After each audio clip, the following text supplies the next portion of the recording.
Ballerina is the first spin-off film in the John Wick universe, and despite plenty of fan theories, the first trailer seems to suggest that it's going to be more disconnected from the main series than most expected. There seems to be a disconnect. The movie takes place during the events of John Wick Chapter 3 Parabellum and follows a new character called Eve, played by Ana de Armas, as she's poured into the Continental's world of violence and espionage.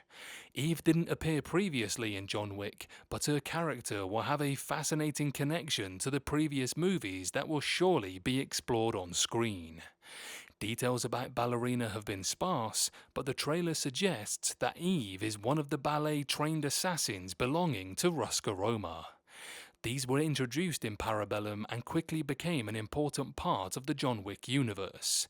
This gives Ballerina a clear connection to the main series, but it may not be as tangible and concrete as many were expecting.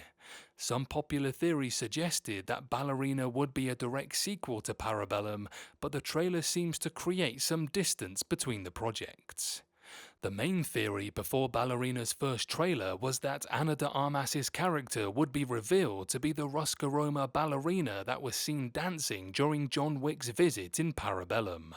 This seemed to make a lot of sense given the spin-off title and the physical appearance of both characters, although it was unclear how the figure would fit into the story at all. Her role in Parabellum was very small, and despite her connections to Rosca Roma and the New York crime syndicate, there was no clear way to attach her narrative to Wick's. That doesn't work for me, brother.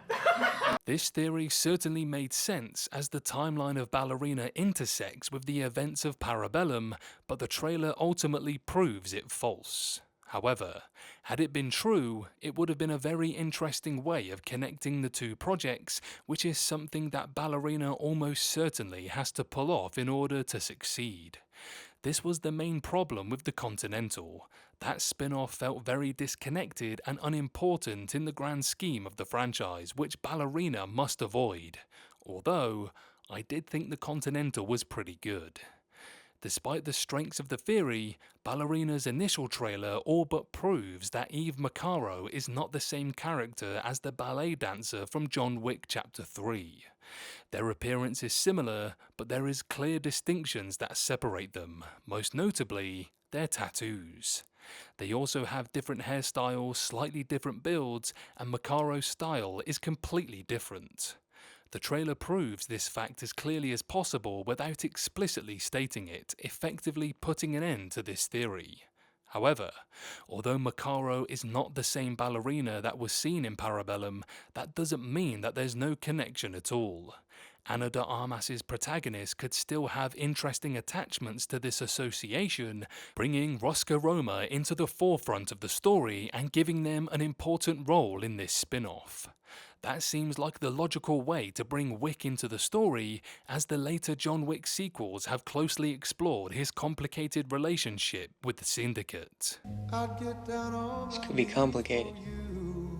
Details about the plot of Ballerina are still few and far between, but the trailer makes it obvious that Maccaro is just as talented and creative as John Wick when it comes to fighting in combat. There will surely be stunts that rival John Wick's best as Maccaro finds herself in increasingly dangerous situations. The Rosca Roma ballerina didn't seem that well versed in combat, so it makes sense that Ballerina has chosen another character as its protagonist.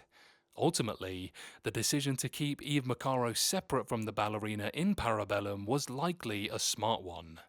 Not only does her original character make it easier for Keanu Reeves to appear in Ballerina, but it also gives the writers much more creative freedom when deciding which direction the story should take. If Ballerina had centered around a character that already existed, the writers would have needed to keep track of whatever information already exists and write the narrative around that. This way, there are no restrictions on the character and Ballerina can truly go in any direction. Maccaro being an original character also makes her much more mysterious and enigmatic, which seems to be the style that Ballerina is going for. With all the high-stakes action and espionage storytelling, it's exciting that the audience knows absolutely nothing about the original character. It's a privilege that audiences haven't really had this since the first John Wick movie, and while it's great for characters to have rich backstories that writers can capitalise on, it's equally exciting to be given a totally fresh slate without any constraints. Wipe the slate clean! Although Macaro turned out to be an original character, at least part of the theory ended up being true. Ballerina will take place at the same time as Parabellum, and this is how the protagonist will come into contact with John Wick for the first time. The trailer even includes several scenes from the third John Wick movie told from Macaro's perspective, proving that she was involved in the events of the film, even if she wasn't seen on screen.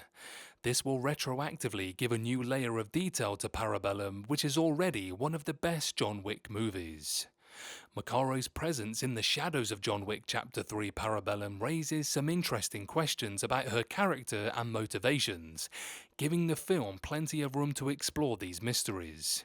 It's unknown whether Macaro and Wick have any kind of history together, but if that's the case, Ballerina could be a fascinating spin-off that takes the best aspects of the John Wick movies and places them in a totally different environment.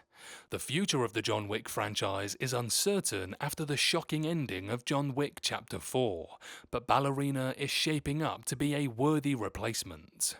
We're not worthy! We're not worthy!